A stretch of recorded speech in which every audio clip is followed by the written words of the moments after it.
Salmo 10 é um salmo anônimo. Não sabemos quem é o escritor deste salmo. Quero lhe adiantar que o salmo de número 10 está respondendo uma pergunta. E a pergunta é: por quê?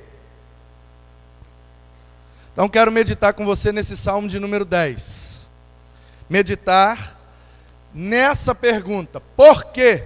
E o tema do congresso: transforme-se. Então vou ler o salmo nessa perspectiva. Por que precisamos ser transformados? Vamos à resposta?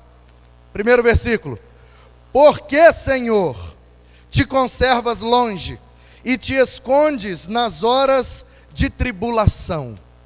Em primeiro lugar, precisamos ser transformados porque em determinadas situações e circunstâncias de nossas vidas, nós fugimos do Senhor. O salmista pergunta para Deus: por que te conservas longe? Aí eu lhe pergunto: Deus está longe de alguém? Em outra parte do livro, o salmista vai dizer: se eu subir ao mais alto céu, darei de cara com o Senhor. Se eu descer ao mais profundo abismo, lá estará o Senhor. Ninguém pode fugir da tua face ou da tua presença. Portanto, se o salmista está sentindo que Deus está longe dele, na verdade quem está longe de Deus é o salmista. Então, em primeiro lugar, eu quero te dizer, como diz a parte B: por que te escondes nas horas de tribulação? É fato, eu e você, quando estamos no meio da tribulação, temos o equívoco de pensar que Deus está longe. Mas eu quero te dizer que se você pensa assim, você precisa de uma transformação. Porque na verdade, na tribulação, quando sentimos Deus longe, na verdade somos nós que estamos longe de Deus. Então precisamos de uma transformação, porque precisamos aprender a nos aproximar de Deus. E ainda que seja necessário que venha uma tribulação em nossas vidas, para que andemos na presença do Senhor. Segundo, com arrogância, os ímpios perseguem o pobre, sejam presas das tramas que urdiram. Pois o perverso, verso 3, se gloria da cobiça de sua alma. O avarento maldiz o Senhor e blasfema contra ele. O perverso, na sua soberba, não investiga. Que não há Deus são todas as suas cogitações. Versos 2 e 3 está falando da arrogância e da soberba daqueles que vivem como se Deus não existisse. Essa é a cogitação dos soberbos. Deus não existe, ou seja, eu dou conta da minha vida, eu dou conta de fazer tudo sozinho, eu dou conta de resolver tudo sozinho. Eu, na minha cobiça e na cobiça da minha alma, sou avarento, ou seja, pão duro, egoísta. Por quê? Porque eu penso que o centro da minha vida sou eu mesmo.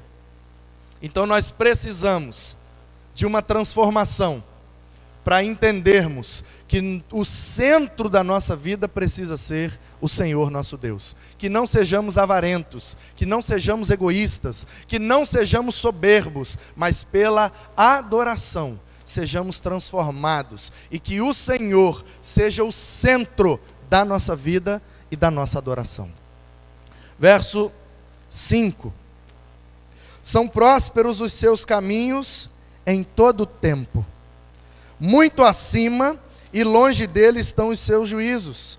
Quanto aos seus adversários, ele a todos ridiculariza.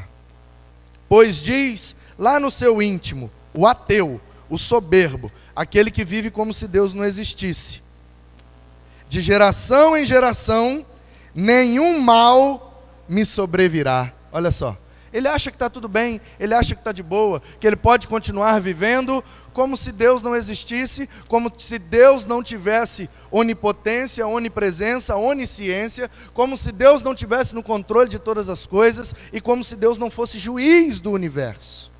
Verso 7: a boca ele tem cheia de maldição, enganos e opressão, debaixo da língua insulto e iniquidade.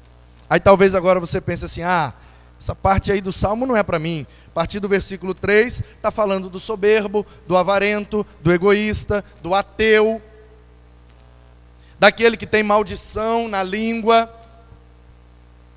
É? Está falando dos lá de fora?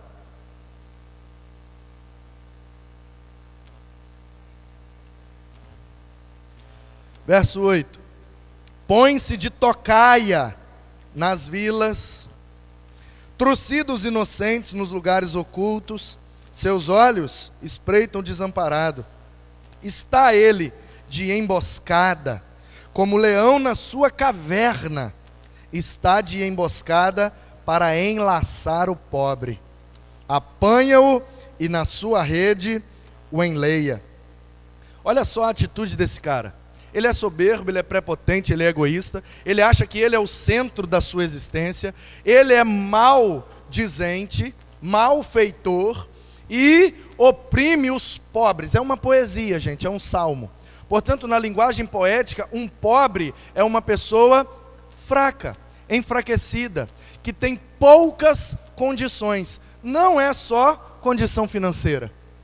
Às vezes pouca condição intelectual, pouca condição cultural, pouca condição social, não tem muito status, não tem muita importância, não tem muita veemência no meio de nós, e nós temos a tendência às vezes de menosprezar algumas pessoas.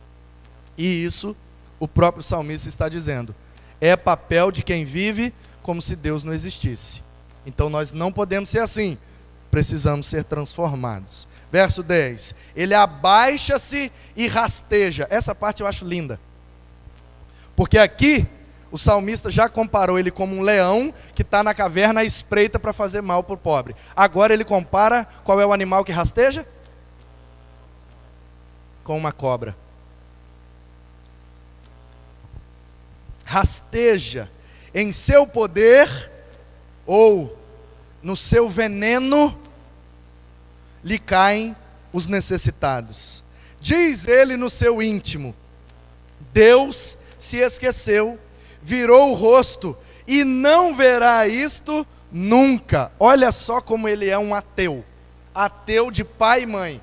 Pode até ser membro de igreja, mas ele vive como se Deus não existisse. Pode até ser evangélico, mas ele acha que Deus não está vendo as coisas que ele está fazendo. Ele acha que Deus não está vendo o que ele está falando. Ele acha que Deus não está sondando os seus pensamentos. Ele não tem noção de quem é Deus.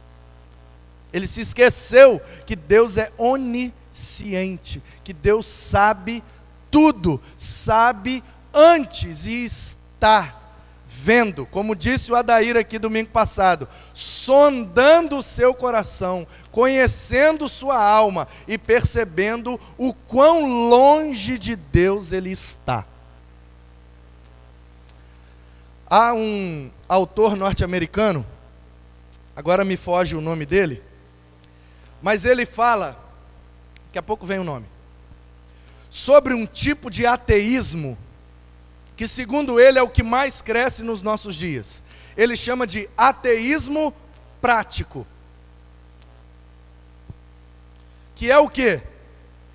Ideologicamente, filosoficamente, racionalmente, crê em Deus. Você crê em Deus? Creio. Você acredita em Deus? Acredito. E Jesus? Jesus morreu na cruz para perdoar os meus pecados, para me salvar. Mesmo você acredita nisso? Acredito. Então você dá uma profissão de fé, você fala isso para todo mundo? Falo. Você quer ser batizado então por causa dessa decisão? Quero. Então você vai se tornar membro de uma igreja, você vai pertencer ao povo de Deus, a igreja de Deus vai ter condição de fazer as coisas no reino de Deus e na igreja. Você quer? Quero. Aí ele faz, porque intelectualmente ele acreditou. Racionalmente, filosoficamente, ele defende a ideia de que Deus existe. Só que aí vai para a prática. Aí vai para a vida. E aí é na vida, é na prática, que ele se torna um ateu. Por quê? Porque ele é perverso, soberbo, maldizente, malfeitor, como um leão na espreita, como uma cobra que rasteja, ele pensa: Deus não está vendo o que eu estou fazendo. E quando chegar naquele dia, pela graça, serei perdoado, serei salvo, está tudo certo. Tudo certo? Tudo certo? Ou precisa ser transformado um cara desse?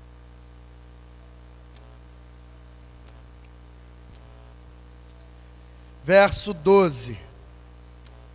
Levanta-te, Senhor. Aí agora é o salmista aqui, ó, dizendo: ô Senhor, ergue a mão, não te esqueças dos pobres. Por que razão despreza o ímpio a Deus, dizendo no seu íntimo que Deus não se importa? Tu, porém, ó Senhor, tens visto porque atentas aos trabalhos e à dor, para que possas tomar em tuas mãos. A ti se entrega o desamparado. Tu tens sido o defensor do órfão. Aleluia! Porque às vezes, irmãos, dá uma sensação de impotência. Dá uma sensação de que tudo é injusto e não tem jeito mais. Por que o ímpio prospera tanto? Por que aquele que é malfeitor, maldizente, mau caráter, vive tantas coisas boas, e nós que queremos servir a Deus e viver com Deus, enfrentamos tantas dificuldades? Aí o salmista está dizendo: fica tranquilo. Fica tranquilo. Se essa é a sua situação, se você se reconhece como pobre, necessitado, desamparado, órfão, se você reconhece a sua necessidade, a sua limitação, o Senhor um dia se levantará. E como disse Jó, né? Eu sei que o meu Redentor vive, e um dia se levantará a meu favor, e em carne, ressurreto, verei o meu Senhor. Verso 15: quebranta o braço do perverso e do malvado, esquadrinha-lhes a maldade, até nada mais achares. O Senhor é Rei eterno, da sua terra somem-se as nações. Tens ouvido, Senhor, o desejo dos humildes, tu lhes fortalecerás o coração e lhes acudirás, para fazer justiça ao órfão e ao oprimido, a fim de que o homem que é da terra já não infunda terror. Então aqui o salmista, para terminar, ele diz que existem dois tipos de homem. Ele só falou de um, mas eu concluo que existem dois. Porque se o salmista diz que existe um homem mau, eu concluo que do outro lado existe um homem bom. Se o salmista diz que existe o homem da terra, como ele disse aí, existe o homem que não é da terra. Pode existir um ser humano que não é da terra? O apóstolo Paulo diz que nós, os discípulos de Jesus, os crentes, a igreja de Deus, não é dessa terra. Está com os pés na terra, mas sua alma já vive nos céus. Nós somos cidadãos dos céus, concidadãos dos santos, não somos dessa terra. Portanto, estamos nessa terra que ainda há injustiça, que ainda há maldade, que ainda há inveja, soberba, prepotência e gente mal, à espreita, como um leão para tragar, como uma cobra para picar. Mas nós não temeremos, porque já fomos transformados, já nascemos de novo. Portanto, este corpo é perecível, este corpo morrerá nessa terra, mas nossa alma habita com o Senhor por toda eternidade. E o apóstolo Paulo, escrevendo aos Coríntios no capítulo 15, ele diz que para que isso aconteça de forma cabal, acontecerá comigo e com você uma ressurreição. 1 aos Coríntios capítulo 15, quando o Senhor vier, os que estão vivos serão transformados, terão os seus corpos transformados, e os que estão mortos ressuscitarão com um corpo glorificado. Ou seja, precisamos de uma transformação para habitar na eternidade. Porque se não formos transformados em nosso espírito e em nosso corpo, não podemos passar a eternidade com Deus. Então, por que precisamos de uma transformação? Para não sermos como o ímpio, soberbo e ateu.